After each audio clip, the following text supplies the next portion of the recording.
नमस्कार मित्रों, मैं हूं डॉक्टर हरिनिवास। चैनल का नाम है संस्कृत साहित्य एवं संस्कृति। महाभारत का युद्ध 14वां दिन चल रहा है।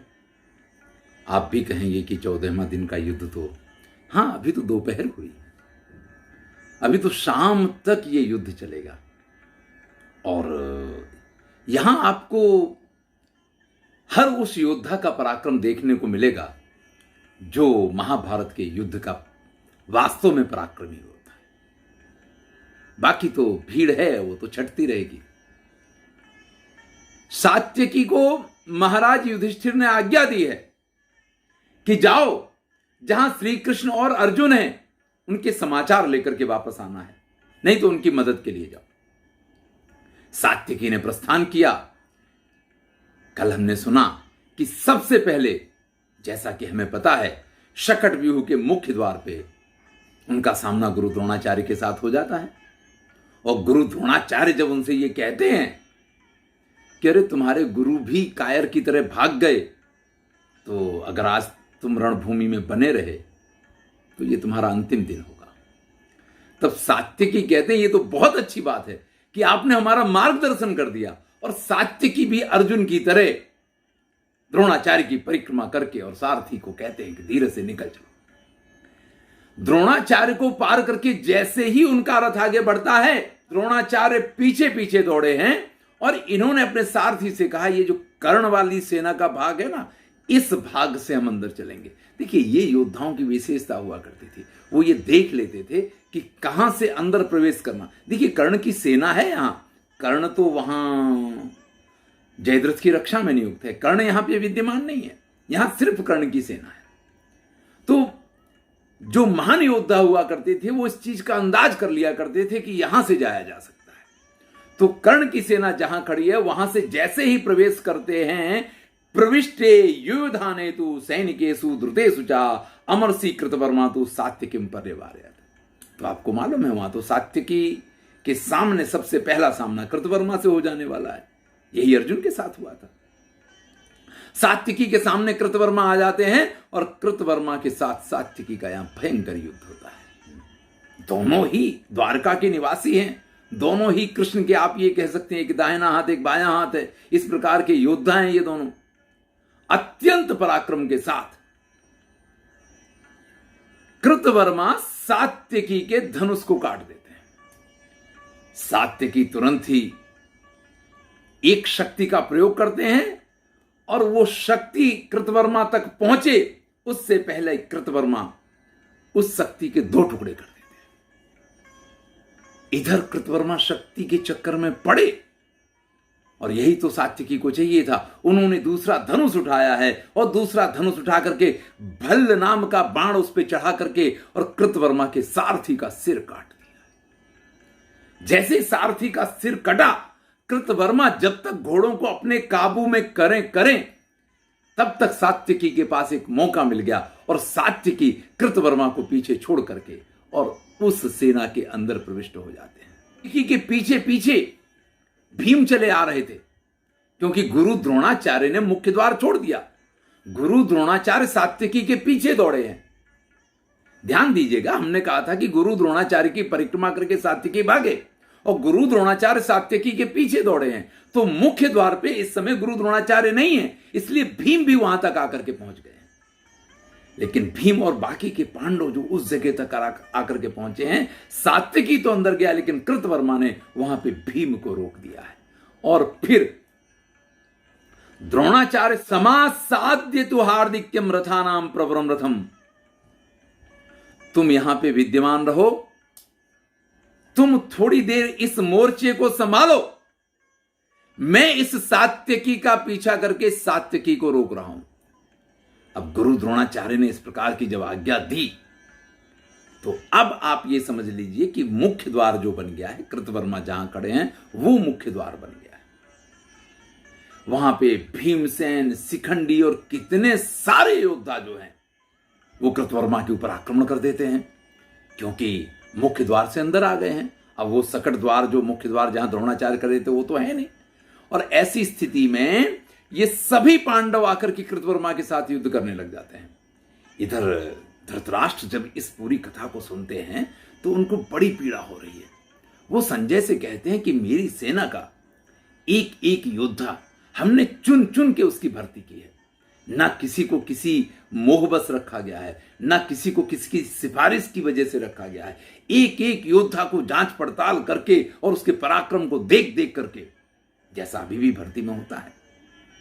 किसी को भी किसी भी इस प्रकार के कारण से सेना में नहीं लिया गया है कि या तो उस पर उपकार किया जा रहा हो या उसकी अनिच्छा हो, जबरदस्ती भर्ती किया जा रहा हो, ऐसा कुछ नहीं किया गया है। फिर भी हमारे ये सारे सैनिक इन पांडव पक्ष के योद्धाओं के सामने इस प्रकार निष्फल क्यों जा रहे हैं?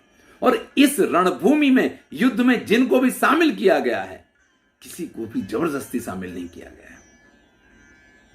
तब संजय धृतराष्ट्र से कहते हैं कि भाई ये तो जो है ना, देखने की बात है। आपको यही लगता है कि आपने जो कुछ किया है ठीक किया, लेकिन वास्तविकता यह है कि आपसे एक नहीं अनेक भूलें हुई हैं और उन सब भूलों का कारण आप हैं। वही बात कि जब जब धृतराष्ट्र दूसरों का दोष निकालते हैं, तब तब संजय उनको आईना दिखाते हैं कि दूसरों की तरफ जब आप एक उंगली उठा रहे हैं तो बाकी की आपकी अपनी उंगलियां आपकी तरफ उठ रही हैं।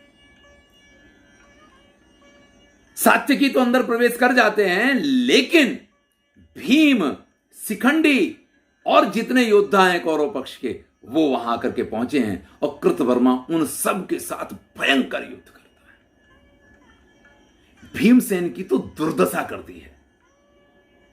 जब कृतवर्मा ने 25 बाण मारे हैं भीमसेन को, सगाड़ विद्धो बलवान हार्दिक्यस्य सरोत्तमयी, वो हार्दिक्य यानी कृतवर्मा के बाणों से बिंद करके चचाल रथ मध्यस्था क्षितिकंपे यथा चला।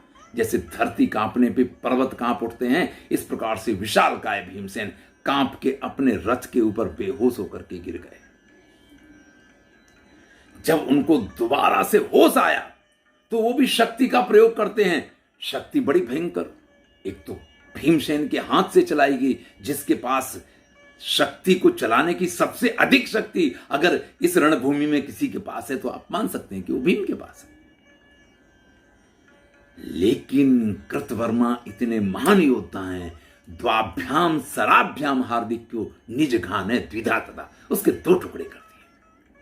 वो अपना सा मुंह बना करके शक्ति जो है पृथ्वी पे गिर जाती है। इधर शिखंडी जब आक्रमण करते हैं तो ससरम चापम छित्वा, शिखंडी के धनुष को और सब कुछ काट दिया है।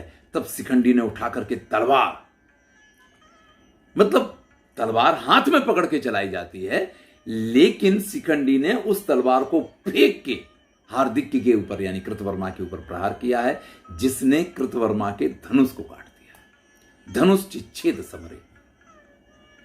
अब जब उनका धनुष कट गया तो उन्होंने दूसरा धनुष उठा लिया, लेकिन आज जो है कृतवर्मा, क्योंकि गुरु द्रोणाचार्य ने यह कार्य सौंपा है, यहां से किसी को अंतर नहीं जाने देते हैं। संजय कहते हैं पार्थान जित्वा, सभी पांडवों पर विजय प्राप्त की, चेदीन पांचालान सृंजयानपि, चेदी देश के योद्धा, पांचाल देश के योद्धा, सृंजय देश के योद्धा, केकयास्य महावीर्या कृतवर्मा महाराज। और केकई देश के जितने ये योद्धा हैं, जितने पांडव पक्ष के योद्धा अंदर प्रवेश करना चाहते थे, कृतवर्मा ने अकेले हाथ से उन सब को वहीं पे रोक दिया है, जैसे कल चक्रव्यूह में अंदर घुसने से जयद्रथ ने सबको रोक दिया था। अब तो पूरी पांडव सेना में हाहाकार मच गया है, चारों तरफ चीख पुकार हो रही है। सात्यकी ने देखा कि पीछे से ये तो बड़ी भयंकर आवाजें आ रही हैं, तो सात्यकी अपने सारथी से कहते हैं कि भैया ये जो भीम वगैरह का सिंहनाद सुनाई दे रहा है, ये पांडव सेना की पराजय की आवाजें हैं।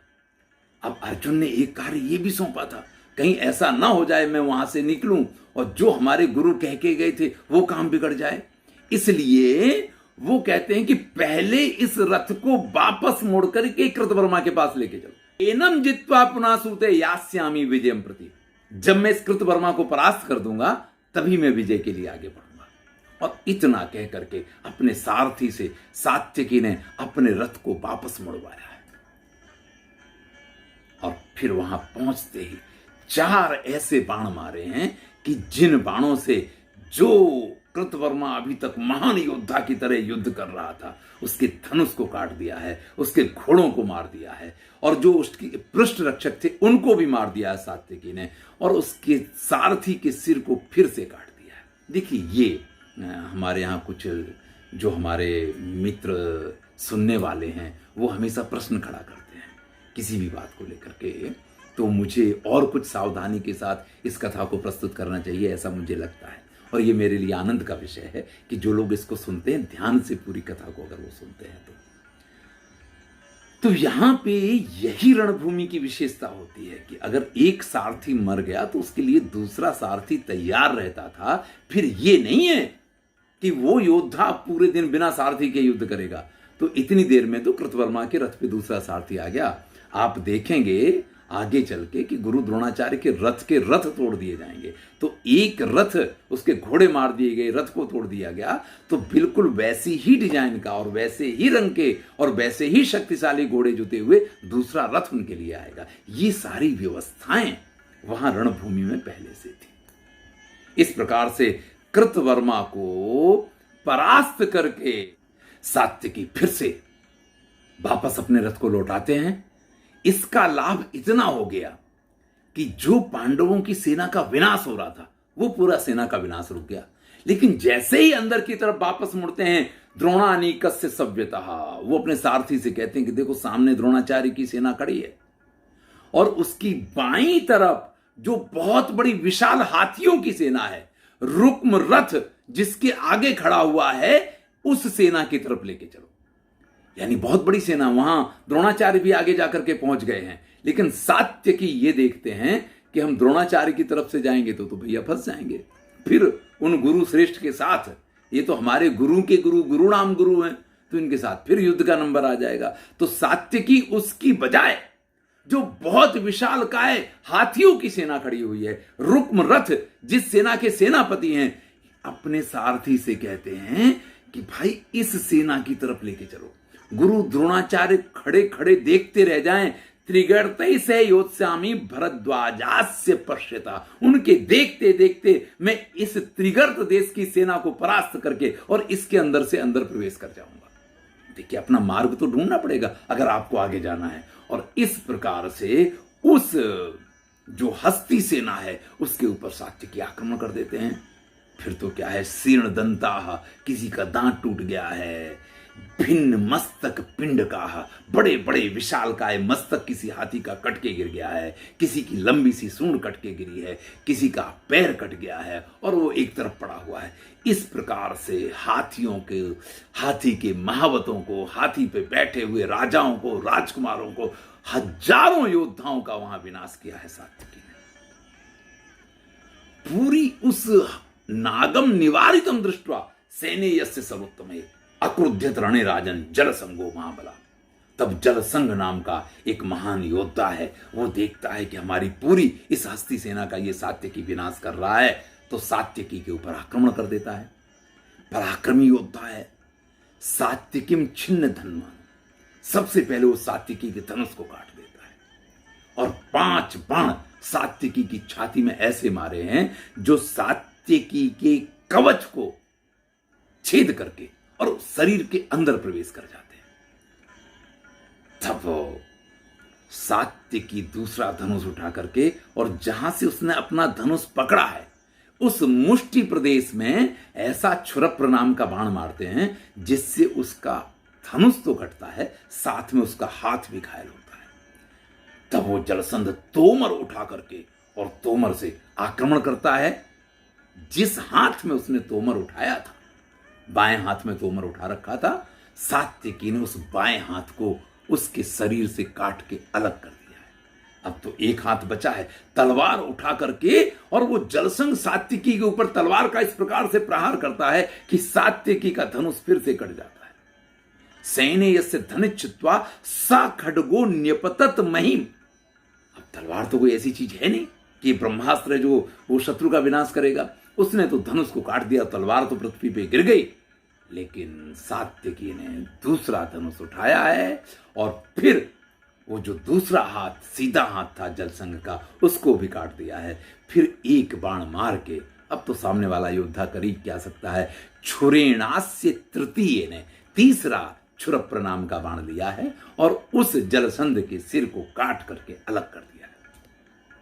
इस प्रकार से इस पूरी सेना का जब तक इन्होंने संहार किया है, एतस्मिन्नंतरे राजन द्रोणः शस्त्रभृतांबरः अभ्यया जवनैः अश्वैः युधानम महारथा, तब तक तो द्रोणाचार्य को अवसर मिल गया है और वो सात्यकी के सामने रथ लेकर के आकर के खड़े हो गए।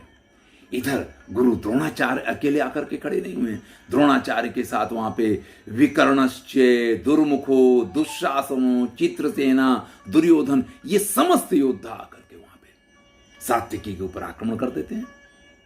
अब गुरु द्रोणाचार्य तो पीछे रह गए, ये सारे योद्धा सात्यकी के साथ युद्ध करने लग गए हैं। और ऐसे में दुर्योधन को अपने सामने देख करके, जैसे कृष्ण ने अर्जुन से कहा था कि भैया आज एक मौका है और इस मौके का फायदा ले लो और अगर बन सकता है तो इसको मार के आज पूरा कलंक ही इस कुल का खत्म कर दो। सात्यकी को भी कुछ ऐसा लगा कि आज अगर दुर्योधन हमारे सामने आ गया है तो फिर अब तो बनता है कि इसको योग्य सजा दी जाए। और सात्यकी ने आओ देखा ना ताओ कुरु राजस्य धनुष्छेद समरे, सबसे पहले उनके धनुष को काट के उनको निशस्त्र बनाया है।